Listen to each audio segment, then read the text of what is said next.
activité qui est organisée dans le cadre des 5 jours de l'itinérance sur le campus de l'université? Oui, en fait, c'est la deuxième année que ça a lieu. Donc, le partenariat entre les étudiants de l'université puis la table de concertation sur l'itinérance, ça se fait depuis 2 ans. Donc, on est associé à ça. Moi, comme organisateur communautaire au CLSC, je travaille avec la table itinérance ici, à Sherbrooke. Est-ce que vous croyez qu'une semaine de sensibilisation de la sorte a vraiment un impact sur la mentalité des gens ou financièrement, tout simplement?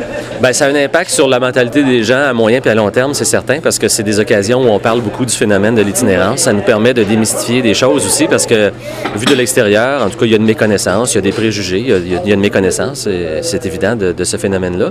Donc, des activités comme ça, ça permet d'avoir une grande visibilité.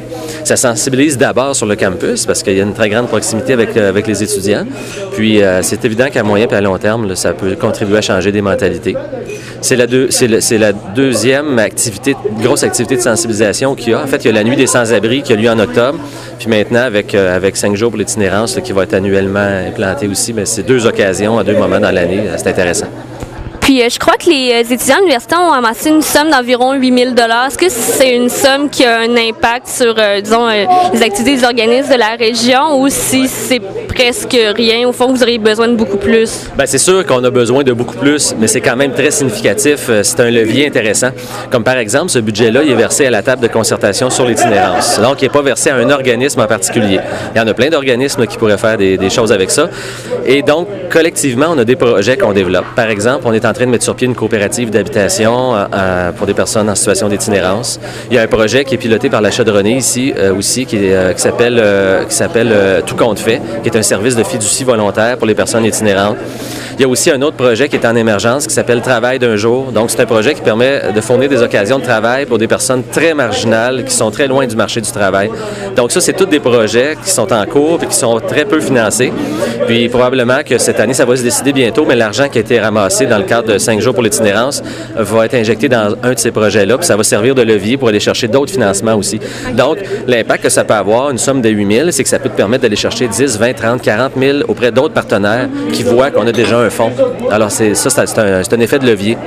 Puis, est-ce que vous sentez qu'il y a eu un désengagement de la part de l'État au cours des dernières années par rapport à la cause des sans-abri ou au contraire, est-ce que l'État s'implique dans cette cause-là? Bien, c'est intéressant comme question. C'est sûr que globalement, le rôle de l'État pour lutter contre les inégalités sociales et pour développer les services sociaux, si on veut, globalement, au fil des ans, c'est sûr qu'on voit qu'il y a un effritement. Ça ne veut pas dire qu'il n'y a pas beaucoup d'argent qui est investi, mais les besoins sont tellement grands que c'est largement insuffisant. Puis là, on peut avoir tout un débat puis un échange sur la justice sociale, puis qu'est-ce qui devrait être fait, c'est quoi les priorités. Mais concrètement, en matière de lutte contre l'itinérance, il y a eu un grand développement depuis une dizaine d'années. Il y a eu un budget fédéral qui a été consacré à l'itinérance. Alors ça, c'était nouveau. Ça a permis de faire plein de choses. C'est largement insuffisant.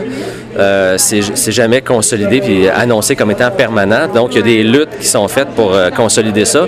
Mais effectivement, il y a eu du développement.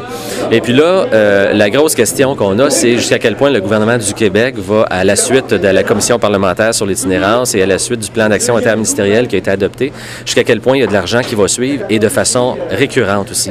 Parce que la lutte contre l'itinérance, c'est vraiment une action à long terme. Il faut vraiment s'engager à long terme. Il y a des projets qui permettent de générer des résultats après plusieurs années. Alors, c'est important. Est-ce que vous sentez, au cours des jours qui suivent les 5 jours pour l'itinérance, par exemple, que les gens sont portés à donner plus, puis qu'après, c'est un mouvement qui s'effrite un peu, ou ça change les mentalités à long terme? C'est vraiment les mentalités à long terme. Je pense pas qu'on peut s'évaluer à très court terme. Peut-être qu'il y a des dons qui sont faits à des organismes par la suite de la part des individus qui ont été sensibilisés dans le cadre de cette semaine-là. On n'est pas en mesure de le vérifier comme ça concrètement, mais à long terme, je suis certain de l'impact. Parfait. Merci beaucoup. Est-ce qu'il y avait autre chose?